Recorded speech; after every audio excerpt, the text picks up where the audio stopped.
Hi all, welcome to my channel Accelerate Biology. In today's video, we'll be seeing about Kingdom Monera, which comes under the Five Kingdom classification.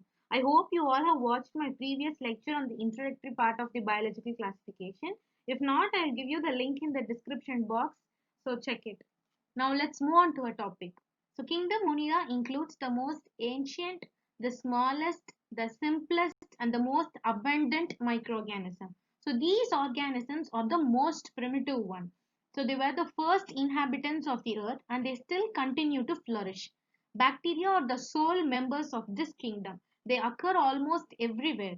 Hundreds of bacteria are present in a handful of soil. They also live in extreme habitats such as hot springs, deserts, snow, and deep oceans where very few other life forms can survive. So many of them live in or on other organisms as parasites. So characters of Monera.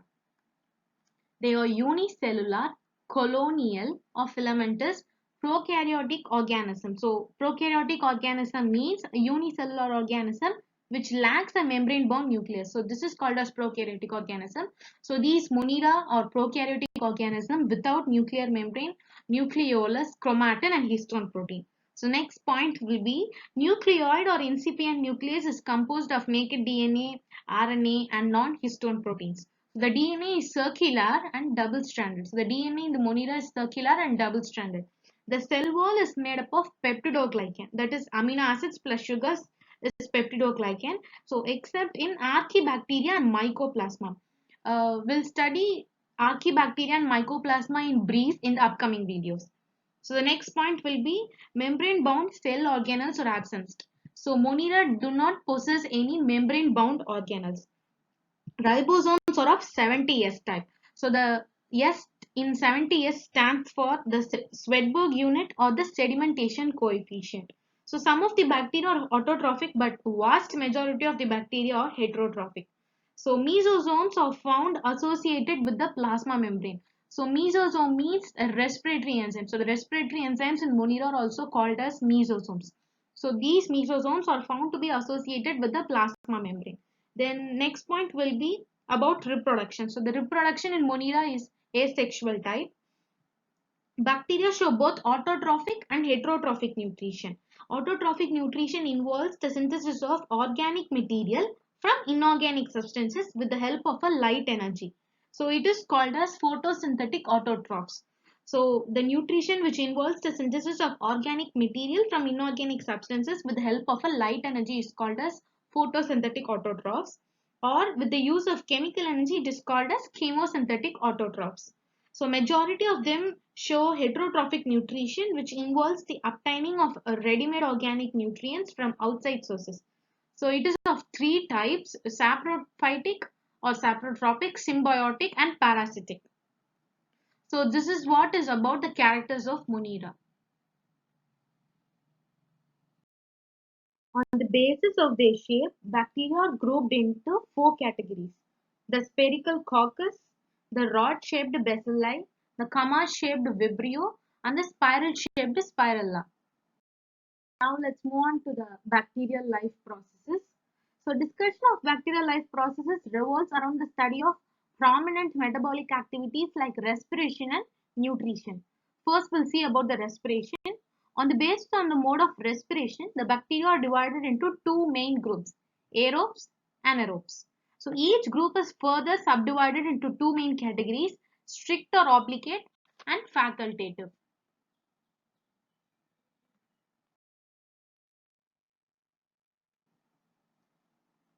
So we'll move on to the first one, obligate or strict aerobe. So these bacteria can live only in the presence of oxygen as they possess enzyme system for aerobic respiration.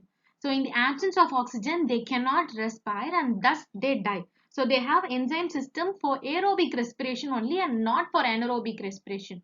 So that's why they are called as strict aerobes. So example will be Bacillus subtilis. Next one will be facultative anaerobes. So they normally respire aerobically. However, they are capable of switching over to the anaerobic mode to get energy for their survival if sufficient oxygen to sustain aerobic respiration is not available in the environment. So facultative anaerobes, they basically respire aerobically, but they are also capable to switch over to the anaerobic mode if there is an insufficient amount of oxygen available. So the example will be pseudomonas. Third will be obligate or strict anaerobes. So these bacteria respire anaerobically only. The growth of such bacteria will certainly be slower as anaerobic respiration liberates much less amount of energy as compared to aerobic respiration. So they lack enzymes necessary for carrying out aerobic respiration. So example will be Clostridium botulinum. So this is about obligate or strict anaerobes. Fourth will be about facultative aerobes. So they normally respire anaerobically but are capable of respiring aerobically well if oxygen is available. So facultative aerobes can respire anaerobically but they can switch over to aerobic mode if oxygen is available. So most of the photosynthetic bacteria are facultative aerobes. Example will be chlorobium. Chlorobium is a photosynthetic bacteria. The nutrition in bacteria is of two types, autotrophic nutrition and heterotrophic nutrition. Bacteria having autotrophic mode of nutrition may be photoautotrophs and chemoautotrophs, carrying out photosynthesis and chemosynthesis respectively. Heterotrophic bacteria can be saprophytic, symbiotic, and parasitic. Now let's see about the autotrophic nutrition. First one will be photoautotrophic bacteria. So these bacteria are capable of entrapping solar energy and utilizing it for the synthesis of complex food materials due to the presence of pigments like bacteriochlorophyll and bacterioviridin. So bacteriochlorophyll and bacterioviridin are just pigments which is available in the bacteria. So purple sulfur bacteria and green sulfur bacteria. So the theory behind their name is because the purple sulfur bacteria has a pigment called bacteriopurpurin which imparts a purple color to them, and they use inorganic sulfur compound as electron and hydrogen donor. So that's why they are called as purple sulfur bacteria. Example will be Thiospirillum. So, and for green sulfur bacteria, they have a bacterioviridin pigment or chlorobium chlorophyll pigment, and they use hydrogen sulfide as electron and hydrogen donor. So that's why they are called as green sulfur bacteria. Example would be Chlorobium limicola. So both these purple sulfur bacteria and green sulfur bacteria are the most familiar examples containing pigments bacteriochlorophyll, bacteriopurpurin and bacterioviridin respectively. So the bacterial photosynthesis differs from the photosynthesis of higher plants in not liberating oxygen. So that's why the photosynthesis which occurs in bacteria is called as anoxygenic, and the photosynthesis which occurs in higher plants are called as oxygenic. In bacterial photosynthesis, water is not the source of electron that acts as a reducing power to convert carbon dioxide into glucose. So in the bacterial photosynthesis, water is not the source of electron that acts as a reducing power to convert carbon dioxide into glucose. So the bacteria obtain reducing power from various compounds such as hydrogen sulfide or thiosulfate or even some organic compounds. So no oxygen is evolved as it does not involve the splitting of water.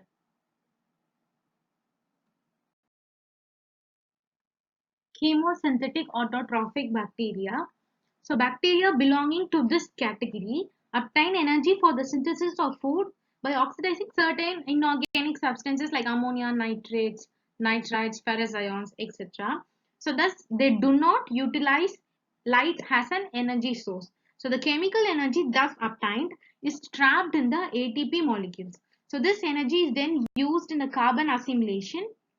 Carbon assimilation is nothing but the carbon fixation with the help of hydrogen from some other source other than water. Example like hydrogen bacteria, nitrifying bacteria and sulfur bacteria. Yes. Now let's see some examples of the above mentioned bacteria. For hydrogen bacteria, it is Hydrogenomonas, and for nitrifying bacteria, Nitrosomonas, Nitrococcus, and Nitrobacter. For sulfur bacteria, it is Thiobacillus thioxidans, and for iron bacteria, it is Ferrobacillus and Leptothrix. Moving to the heterotrophic nutrition. So these bacteria are the most abundant in nature and are incapable of synthesizing their own food from simple raw materials. So they obtain nourishment either from dead and decaying organic matter or directly from the living host. So all the heterotrophic bacteria are segregated into three main categories, that is saprophytic, symbiotic and parasitic. So saprophytic bacteria. So they are free living bacteria obtaining nourishment from organic remains such as dead animals, animal excreta, fallen leaves, decaying vegetables, fruits, bread and other products of animal and plant origin. So these bacteria secrete digestive enzymes into the substrate and the complex insoluble substances are converted into simple soluble compounds like water, hydrogen sulfide, ammonia, carbon dioxide, etc. So some of the simpler substances are absorbed and assimilated by the bacteria, whereas the others are added to the soil and the atmosphere to complete the nature's material cycle. So symbiotic bacteria, so they are mainly gram-negative type. So the symbiotic bacteria are of mainly gram-negative type. So the familiar example of symbiotic bacteria is Rhizobium leguminosarum, which is associated with the roots of leguminous plants. So they are capable of fixing atmospheric nitrogen as ammonia inside the root nodule only and not as a free state. So, however, some bacteria like Azotobacter klebsiella are free living, aerobic, and are capable of nitrogen fixation in the free state, which enriches the soil also. And next one will be the Clostridium pastorinium, which is an anaerobic nitrogen fixing bacteria. Moving to the parasitic bacteria, so these bacteria draw nourishment and obtain a special organic compounds required for the growth from living organism. So these bacteria draw nourishment and they obtain special organic compounds which is required for their growth from other living organisms, which can be either plants or animals, and so they are called as host. So the disease causing bacteria are termed as pathogenic, and we as all know the ones which do not cause any disease are termed as non-pathogenic.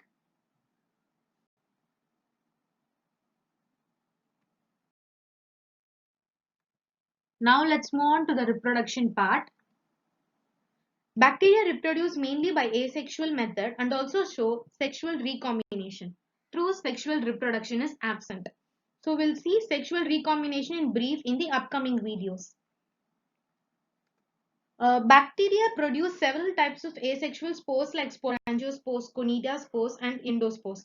However, the most common mode of asexual reproduction is the binary fission. Under favorable conditions of nutrient availability, moisture, and temperature, daughter cells may repeat binary fission many times and may form a large population. Fortunately, such a rapid rate is seldom achieved. The process gradually slows down and ultimately stops because of four main reasons. First reason is due to the shortage of space. Second reason is due to the lack of nutrient availability. Sufficient nutrients are required for the binary fission to take place. Third step is the accumulation of waste products. Making environmental conditions unfavorable for growth may also affect binary fission. Fourth is the development of bacteriophages. So these bacteriophages destroy bacteria and thus binary fission does not take place. So binary fission is the most common method under favorable condition. So this is a very important point. Binary fission occurs only under favorable conditions of temperature, moisture and availability of nutrients. Mature bacterial cell divides into two daughter cells.